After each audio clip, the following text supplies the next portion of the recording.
Hello, everyone, and welcome to another exciting edition of Training Unleashed. I think today we're going to have a really interesting conversation. I'll go as far as to say I think it's a conversation that can change your life, which is kind of cool. On behalf of the Learning Network, I want to thank you for being here. On behalf of our sponsors, C-Suite TV and C-Suite Radio, I want to thank you for being here. I also want to, of course, acknowledge our guest, Brad Englert Advisory. Brad's the guy who's going to change your life, not me. Brad, I really enjoyed your book. And you had one comment in your book that I just said, I wrote a note down. And I said, I'm going to have to ask him about this question. And before I ask you the literal question, Mhm. you talked about how people hate the word no and they don't like to hear no. Mhm. And you presented another word, and that other word was Whoa. whoa. Thank you. It was whoa. Just say whoa. Just say whoa.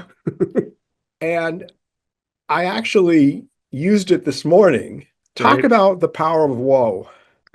Well, the power of whoa is it gives you some mental space and time to actually understand what the person is asking for. So I had a type A personality boss, and everything was urgent, urgent. And I was 5 o'clock. I'm about to leave the office. The phone rings. It's her. Brad, I need a white paper. A white paper. I literally said, whoa. When do you need this white paper? Oh, let me check my calendar. I have my client meeting in 2 weeks. How many pages is this white paper? Oh, 3 pages. I thought 10. Do you have an example of a white paper that I could look at? Oh, yeah. Ask David. I did one on XYZ Corp 10 years ago. I went home. Came into the office the next day. I had 2 weeks. I got someone to help me do the research, and we delivered a 3-page white paper 2 days before it was due. So if I hadn't have said, whoa, I would have just jumped into work mode, worked all night, and delivered a 10-page paper the next day and get yelled at because I didn't meet her expectations. It's kind of a lose, lose, lose. So saying Yeah. whoa just gives you that mental breathing space to make sure you understand what's really asked for. And it's a nice transition to just asking, why or what do you exactly want, which is great. Your story was a great example of. Well, in type A personalities, if you say no, they'll go off like a rocket. It's Yeah. like you're just asking for trouble. So, it's a softer way to do it. Yeah. No doubt about it. So one of the things you talk a lot about is in alignment. Hmm. And what I found fascinating in your book is thinking back at how many times the person I work with or a person that worked with me, we didn't take the time to become clearly aligned. Right. So you maybe tell us a little bit more about what it means to be aligned and how best to get aligned. Well, the first thing you need to ask is what are their goals and aspirations? And if you ask a boss what their goals and aspirations are, it's a welcome conversation. I love for my direct reports to ask me what my goals and aspirations were. I asked them the same. Where do you want to be in 5 years? You want to be the chief information officer? No. You want to be a technical person? Great. I need both, but I'll help you get there. So just taking the time to understand their goals and aspirations is the first principle in all business relationships. Before we go there, and Sure. we will definitely go there, I just wanted to point out that when I was younger, I made the assumption that everyone had the same aspirations that I had. Mm-hmm. So I kept looking at my stack of talent and I kept saying to myself, I don't know how I can give all these people the succession plan to make them happy. Mm-hmm. And until I started the practice of meeting with every person and talking about their future with the question of what do you want? Right. And amazingly, how many people said, I really enjoy what I'm doing. I love maybe to do this a little better, but that's what I really want. And then Mm-hmm. other people go, well, I want your job, maybe not such words. Mm-hmm. So I think that simple taking the time, and I love asking your boss what they want. I mean, that's And something some I've, people are scared to do that. They're yeah, afraid.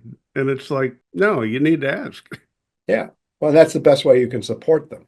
Right. right? Right. If you can help your boss be successful, that's going to go a long way in your career. Absolutely. So I always knew enough to make my boss look good, Hmm. just not ask him and not smart enough to ask him what looking good really meant. So you were about to go into the second thing. The second principle is setting and managing expectations. So I got better at this during my 40-year career. I was pretty poor in the beginning. I just kind of work very hard and try to do things quickly. And I didn't really take the time to set and manage the expectations like I just did with my type A personality boss. If you take the time to set and manage expectations, that, back to your alignment question, keeps you aligned. So if you don't do that, it's very easy to get unaligned and have catastrophic consequences. And then the third principle in all relationships is genuinely care. When I got to the University of Texas at Austin as chief information officer, I asked this professor who I'd worked with 15 years earlier. I said, and he's a crusty guy, 40-year professor. He goes, give me some advice. He goes, get out of your office and tell people you give a damn. And that was the best advice because my predecessor was more of the imperial CIO where you had to come to the ivory tower and kind of placate. I'm the humble practitioner, and just getting out there and meeting with your peers, your direct reports. I would never have my direct reports meet in my office. I would go to their office for the weekly checkpoint. And why would I do that? One, I'm walking across campus, I'm running into people. I'm running into customers, I'm running into peers, maybe my boss. I get the energy of the campus. Their people see me walk through their workspace every week to meet with their boss. So I'm showing the flag, showing I support their boss. And you're managing by wandering around. You talk to people and ask, how the kids are doing. But just getting out of the office is, people can get very insular, especially. I'm hearing, which is essentially to get into alignment, get clarity, Mhm. really care, Yep, let people see that you care. These are really important things. yep. Now, let me just quickly just share with you, I'm a professional speaker and I speak on leadership and things of that nature. And when I get done giving a speech, the number one question that, when people pull up to me and they ask me is, how do I get my boss to do the things you talk about? Because not everybody who you work for is going to share their goals, maybe because they don't even know them, or maybe That's because they true. just think it's a secret. Yeah. I mean, what do you do if you're working for somebody that isn't really willing to do the things you need them to do for you to be successful? Well, that's a great question. I actually did have a boss who prided himself on being a chess player, and I'm 7 moves ahead. And he prided himself so much that he never shared with any of his direct reports where he was headed. And I literally said to him, I understand what you're saying, but we can help you get there if you share with us where you're going. And he never did. And then he finally left and things got better. But it took him leaving. Yeah, I mean, he wasn't going to change. He prided himself in it's a power play. If I keep that to myself, then I have power. Well, it's interesting. I'm now going back literally 40 years in my career, which is a long time to go back. But I worked for a company, and at the time I was the fifth employee. Today, the company's, like a 10, $12 billion year franchising and cooperative company. So Hmm. it grew a lot. And I went and I submitted the first budget ever given to the company.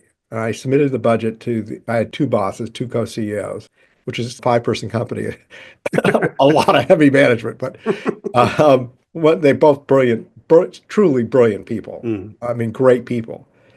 And he says to me, why are you turning in a budget? I never asked. We're a small company. We don't need a budget. I'm not asking for a budget. And I said, I think you're a little confused. The budget isn't for you. The budget's for me. And he goes, Hmm. what do you mean? See, once you approve the budget, I don't have to call you to buy a pen. Yeah, And exactly. within this budget, which is my business plan for the year, I can execute without having to get your permission every step of the way. Hmm. And he goes, oh. And then what was interesting is the company really evolved to a company that became very obsessed with budgeting, Mm, as it should be, because budgeting really is good business planning and it sure. really defines expectations and agreements on what is going to happen in the company Hmm. and very healthy. It's a great way to set and manage expectations. Yeah, exactly right. So you find a job, you're working for someone you like, you created common goals, common vision. How do you, as a manager, enroll and get the support of the other people that are not in your direct line of command? Great question. So at the university, I had a number of peers who were associate vice presidents, and they were responsible for utilities, facilities, public safety, learning management system, teaching and learning. And I would meet with them every 4 to 6 weeks just to understand what their priorities are and how I could help them because information technology supports everybody. But my number one relationship was with public safety. Well, why is that? Because it wasn't if there'd be a problem, it's when there would be a problem and how we dealt with it. So over the 8 years, we had a bomb scare, we had a murder, we had a shooting, we had 100,000 people in the football stadium on Saturdays in the fall. His team and my team worked together to make sure we were ready if and when something went wrong. When we had the bomb scare, I was actually out on the mall, not at my desk. I didn't have my computer, but we had a standing operating procedure where we all got on a conference bridge tied into executive leadership and then we all worked the issue together.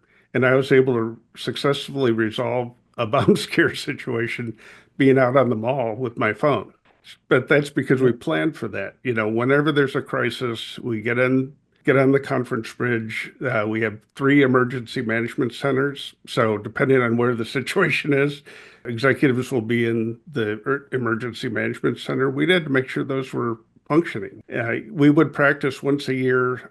An ice storm, what would we do? A cybersecurity threat, a hurricane tornado knocks out the power.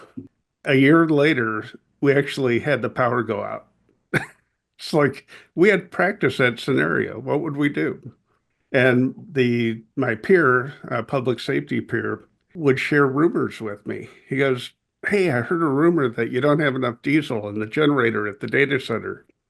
That's a darn good rumor. I'll go check. Well, the generators run on natural gas. So I called them up and said, well, good rumor, but you can tell your person that it's natural gas, not diesel. I would have said we have all the diesel we need.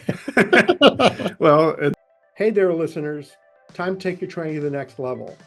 The Learning Network has come out with Breeze, which is an online authoring tool. This is, like its name, a breeze. It is so easy to create engaging content your learners are going to love. But more importantly, you'll create content that will truly be memorable and truly retained by your listeners. Go to learning.net, schedule a demo, and check out Breeze. then he had another one where we implemented a learning management system for employee training. And the rumor was we didn't have enough licenses for the student employees who work in labs. Well, federal rules, you have to have a record of their training. Bob, that's a great rumor. Let me go check. And fortunately, we had enough licenses. But if I didn't have that two-way communication, those rumors would have festered and probably caused a much greater issue than it. What I'm hearing is when working with people at your peers or people in a different chain, the key is to share your vision of what you're doing, to understand their vision of what they're doing, Yeah. to plan where you intersect to make sure it works out. I once created a planning document to what to do in case of a recession Mm, while the economy was booming, because hmm I'm going, at some point, there's going to be a recession hmm and we're going to need to be ready to prepare. And if the document's ready to go, it would be easier. And sure enough, about 6 months after I wrote the document, with the help of other people. Sure. There was a recession. And then Hmm. I thought for a while, maybe I created the recession by preparing for it. Brad, in your book, you end your book and you talk about an LMS conversion. Yes. And, this is Training Unleashed. And I know that our listeners are listening and they're recognizing a lot of what we talked about, ways to train or coach your senior management and your employees on how to be more effective. And by the way, for everyone, the book is really sensational. It's full of great stories and anecdotes. So I highly recommend the book. If you could just share the story of how you went about changing LMS systems, because Mm. I'm sure a lot of people listening probably are involved with LMS systems. They may love the one they have, they may not, they may need to change, but it doesn't really matter whether it's an LMS system. It could be just about any system. It's really about how to effectively change a system that's big and difficult, et cetera. So if you would tell that story. So a peer of mine was a vice provost, and she was wanting to change how teaching and learning was done at the undergraduate level. She wanted to have more lectures, video, and then in the classroom have more discussion. And she wanted links to all the learning technology tools, but the system we had was 15 years old, clunky, and you could not securely connect email to it. Unacceptable. And this is my first year. She said, "Can we look at the marketplace and try to find a better solution?" And the students hated it too. It was clunky. They said that was their favorite word, clunky. And then I upgraded the servers and it was faster and clunky. But we went to the marketplace. We looked at 10 learning management systems, and I had a committee of faculty and students, graduate and undergraduate students, who were the selection committee. And they evaluated all the products and narrowed it down to two. And then during the summer, we experimented in some labs, with the new system. And it was unanimous that we should move to this new system that was using learning technology standards, which made things plug in like Qualtrics and Box and um, student email. It could be done in hours, not days or never. And it was a 2-year transition because we have 54,000 students, 4,000 faculty. Some courses are only taught every other year. And it was the most challenging and wonderful project I ever worked on because I worked together with the provost's office, and she had a team teaching, learning, instructional technologists, and my team. And we helped every school department make that transition. And because the system was so much better, there was a natural pull to the new system for the students and the faculty, and no one wanted to stay with the old one. The old system, the vendor was very unresponsive, took us for granted, figured our switching costs were too much. And so they just never cared. They never showed up, except once a year to get their maintenance check, which was 10% more than the prior year. So I was so glad to say goodbye to that vendor. And our new vendor, the senior vice president for sales, would call me every other month and say, "How's it going? What can we do to help? My team's standing." Now, why would he do that? Because he knew that the market of large research one universities, if they can make us happy, they'll make that market happy. And that's exactly what happened. I love this story because of the importance of having the stakeholders get involved in the decision making, Mm. because people make better decisions when you have the different stakeholders participate in the conversation, Hmm. because people see things from different points of view. Right. So I think what you did is what really led it to be, such an effective implementation. Well, I went to the president with the recommendation. He goes, "Well, what do the faculty and students think?" I said, "Well, they unanimously endorsed the recommendation." He goes, "Then let's do it." Well, what happens is if somebody isn't involved in that decision making, generally their goal is to prove why they should have been Hmm. by nitpicking and things of that nature. And it makes a big difference when you get advice and support. And you end up with a better product, but you end up with better Yes. buy-in too. Yep. Brad, I have no doubt that the audience has found you to be an incredibly interesting person. And I've mentioned that you got a great book, which is great, but I think it'd be great if you could tell everyone about yourself, what kind of clients you work with, how people can connect with you, et cetera, because I think people would like to know. Well, I was with Arthur Anderson, which became Anderson Consulting, which became Accenture for 22 years. And the values of the firm revolved around mentoring and training. That was just baked into the way we did business. And when I got to the university as the chief information officer, I had a troubled organization and I needed to change the culture. And the first thing we did was articulated the values of the organization, and training, career development was a key value of 330 people in that organization.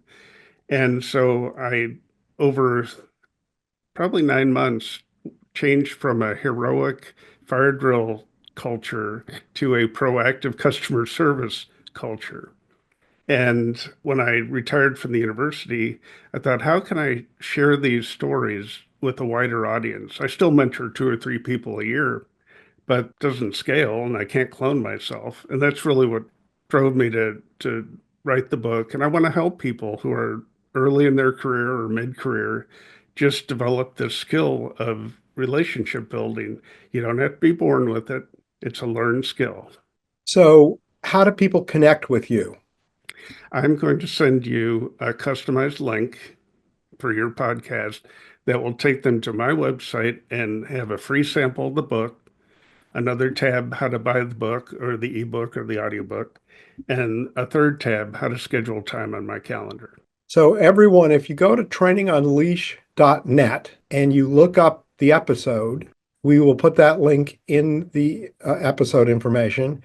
Or if you go to YouTube and you look at Training Unleashed Network and you find Brad there, we'll put it there also. Great. And some of the listening services allow us to put links in, and we'll do it when able. Could you describe your consulting customer and what kind of customer, what kind of business would be ideal for you? I help organizations or people grow in their career. So I have mentoring services. I have a 1 hour talk that I can give that talk about the principles in spheres of influence. I have a half-day workshop that I work with sales teams who want to change from transaction-oriented sales to relationship-oriented sales. And I do a little IT consulting here and there. Well, that sounds great. Brad, we're really happy to have you on the show, but as you know, we always end the show with one tip. If you had one tip to share with the audience, what would that one tip be? The one the professor shared, get out of the office and let people know you care. It's a good tip. It's a very good tip. Well, Brad, on behalf of the Learning Network, thank you. I want to thank the audience. Also, on behalf of the Learning Network and our sponsors, C-Suite TV and C-Suite Radio, everyone have a great day.